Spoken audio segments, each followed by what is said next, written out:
ఇప్పుడు ఈ పిండిలోకి కొంచెం కొంచెంగా చేయి తడి చేసుకోవాలి, అంతే అండి. చేయి తడి చేసుకొని పిండిని బాగా మిక్స్ చేసుకోవాలి. చూడండి, పిండిని ఇలా బాగా మెత్తగా ఇలా కలుపుకున్న తర్వాత దీంట్లోంచి కొంత భాగం పిండిని తీసుకుందాము. ఇలా రౌండ్గా బాల్ లాగా చేసుకోవాలి.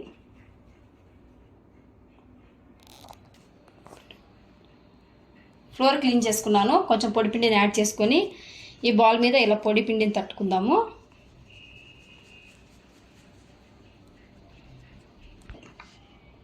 ఇలా బాల్ లాగా చేసుకున్న తర్వాత దీన్ని పొడి పిండి మీద వేసుకొని ఇలా ఫింగర్స్తో మాత్రమే ప్రెస్ చేసుకోవాలి. ఇలా తిప్పుకుంటూ ఇలా ప్రెస్ చేసుకుంటే సరిపోతుంది.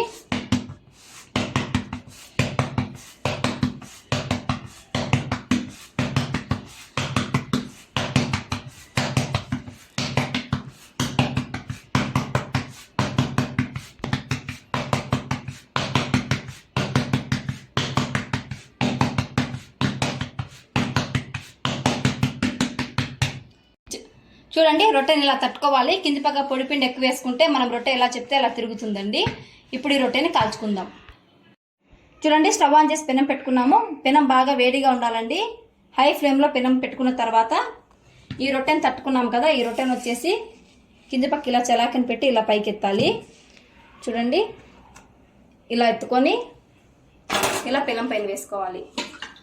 ఇప్పుడు ఈ రొట్టె పైకి కొంచెం వాటర్ స్ప్రెడ్ చేసుకుందాం.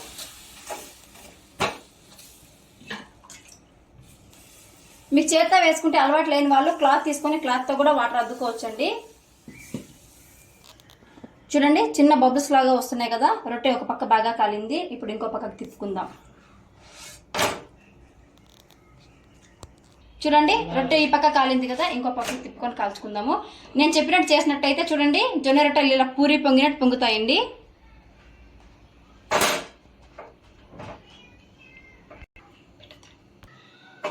చూడండి, రొట్టెని అన్ని పక్కల ఇలా ప్రెస్ చేసుకుంటూ బాగా కాల్చుకోవాలి.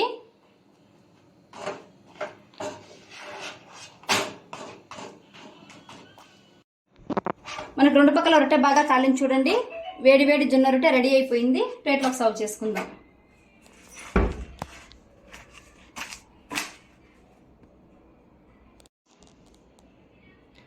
పెద్ద సైజు జొన్న రొట్టె అయితే ఒకటి తీసుకుంటే సరిపోతుంది. మీరు చిన్న సైజులో చేసుకున్నట్లయితే 2 జొన్న రొట్టెల్ని తీసుకోండి.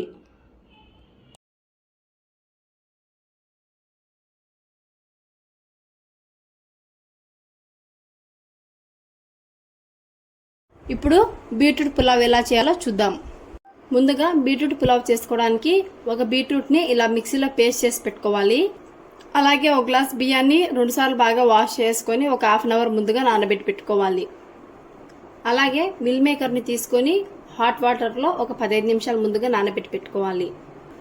ఇప్పుడు బీట్రూట్ పులావ్ చేయడానికి ముందుగా స్టవ్ ఆన్ చేసి కుక్కర్ పెట్టుకున్నాము. కుక్కర్లోకి 2 స్పూన్స్ ఆయిల్ వేసుకుందాం.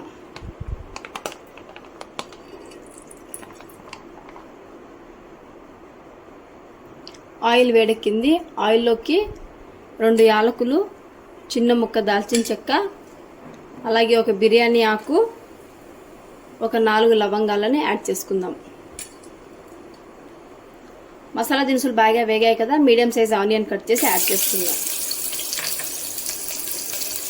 అలాగే 1 కప్పు గ్రీన్ పీస్ని యాడ్ చేసుకుందాం. 1 కప్పు కాలీఫ్లవర్ని యాడ్ చేసుకుందాం. వెజ్జీస్ అన్ని బాగా వేగాయి కదా, దీంట్లోకి మనం ముందుగా నానబెట్టి పెట్టుకున్న 1 గ్లాస్ రైస్ని యాడ్ చేసుకుందాం.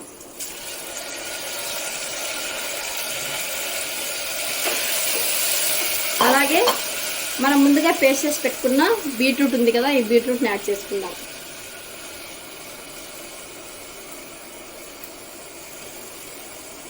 మనం ముందుగా నానబెట్టుకున్న సోయా ఉంది కదా, ఈ సోయాని కూడా యాడ్ చేసుకుందాం. ఈ మూడింటిని ఆయిల్లో ఒక 5 నిమిషాలు బాగా వేయించుకుందాము. ఆయిల్లో బాగా వేయించుకున్నాము. ఇప్పుడు ఈ మిశ్రమంలోకి రుచికి సరిపడా సాల్ట్ యాడ్ చేసుకుందాం. అలాగే మనం 1 గ్లాస్ రైస్ తీసుకున్నాం కదా, రైస్కి double quantity 2 glasses water add చేసుకుందాం. ఒకసారి మిశ్రమాన్ని మొత్తం బాగా మిక్స్ చేసుకొని కుక్కర్ మూత పెట్టేద్దాము. కుక్కర్ మూత పెట్టేసి మీడియం ఫ్లేమ్లో 2 విజిల్స్ వచ్చేంత వరకు కుక్ చేసుకుంటే సరిపోతుంది. కుక్కర్ మూత పెట్టాం కదా, కుక్కర్ 2 విజిల్స్ వచ్చేంత వరకు కుక్ చేసుకుంటే సరిపోతుంది. చూడండి కుక్కర్ విజిల్ చల్లారింది, మూత ఓపెన్ చేశాను. బీట్రూట్ అనేది ఎంత బాగా కుక్ అయిపోయిందో. ఈ రైస్ని బౌల్లోకి షిఫ్ట్ చేసుకుందాం. చూడండి వేడి వేడి beetroot pulao ready. Raita prepare చేసుకోవడానికి ముందుగా ఒక కప్లో ఇలా కర్డ్ తీసుకోవాలి. ఈ కర్డ్లోకి సన్నగా తరిగి పెట్టుకున్న ఆనియన్స్, అలాగే సన్నగా తరిగి పెట్టుకున్న టమాటోస్, సన్నగా చాప్ చేసి పెట్టుకున్న కీరా, అలాగే సన్నగా తరిగి పెట్టుకున్న క్యారెట్ యాడ్ చేసుకుందాము.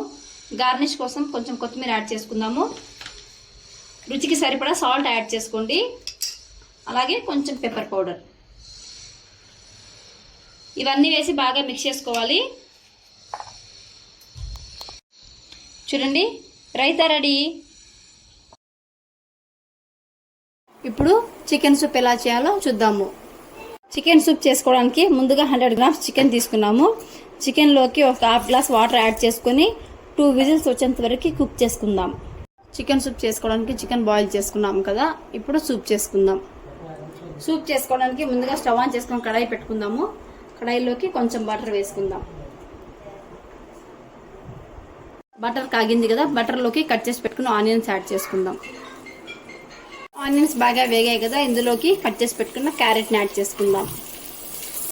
క్యారెట్ బాగా వేగింది కదా, ఇప్పుడు దీంట్లోకి మనం ముందుగా బాయిల్ చేసి పెట్టుకున్న చికెన్ స్టాక్ని యాడ్ చేసుకుందాం. చికెన్ స్టాక్ని ఒక 5 మినిట్స్ బాగా బాయిల్ చేసుకోవాలి. చికెన్ బాగా బాయిల్ అయింది కదా, ఇందులోకి ఒక 1/2 స్పూన్ పెప్పర్ పౌడర్ వేసుకుందాము. అలాగే రుచికి సరిపడా సాల్ట్ యాడ్ చేసుకుందాం. ఒక 5 నిమిషాలు బాగా కుక్ చేసుకుందాము. చికెన్ సూప్ బాగా బాయిల్ అయింది కదా, ఫైనల్గా కొత్తిమీర వేసుకొని స్టవ్ ఆఫ్ చేసేసుకుందాం. వేడి వేడి చికెన్ సూప్ రెడీ. ఇప్పుడు స్నేక్ గార్డ్ కర్రీ, పొట్లకాయ కర్రీ ఎలా చేయాలో చూద్దాం. ముందుగా స్నేక్ గార్డ్ కర్రీ చేసుకోవడానికి 2 స్పూన్స్ ఆయిల్ వేసుకుందాము. స్నేక్ గార్డ్ అంటే పొట్లకాయ అండి.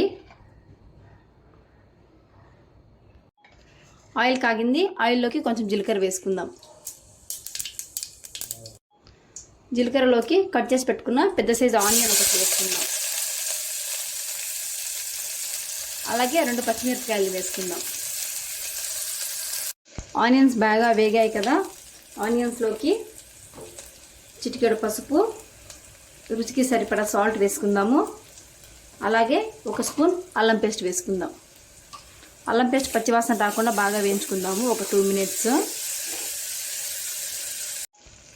అల్లం పేస్ట్ బాగా వేగింది కదా, ఇప్పుడు పెద్ద సైజు టమాటోని ఒకటి కట్ చేసేసి వేసేసుకుందాం. చూడండి టమాటోస్ బాగా మెత్తబడ్డాయి కదా, ఇప్పుడు దీంట్లోకి 1 స్పూన్ కారం వేసుకుందాము. అలాగే కొంచెం గరం మసాలా యాడ్ చేసుకుందాము. ఒకసారి బాగా మిక్స్ చేసుకొని మనం ముందుగా కట్ చేసి పెట్టుకున్నాం కదా, పొట్లకాయని యాడ్ చేసుకుందాము.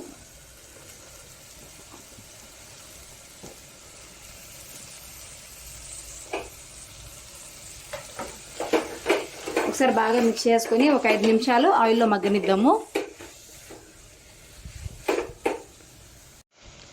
పొట్లకాయ ఆయిల్లో బాగా మగ్గింది. ఇప్పుడు ఒక పెద్ద గ్లాస్తో 1 గ్లాస్ వాటర్ని యాడ్ చేసేసుకొని కుక్కర్ మూత పెట్టేసుకొని 3 విజిల్స్ వచ్చేంత వరకు కుక్ చేసేసుకుందాం. చూడండి 3 విజిల్స్ వచ్చి చల్లారిన తర్వాత మూత ఓపెన్ చేశాను. కర్రీ ఎంత బాగా ఉడికిందో. ఇలా నీళ్ళుగానే ఉండాలండి, ఎక్కువ గట్టిగా ఉండకూడదు. ఈ కర్రీని ఇప్పుడు బౌల్లోకి షిఫ్ట్ చేసుకుందాం. వేడి వేడి పొట్లకాయ కర్రీ రెడీ.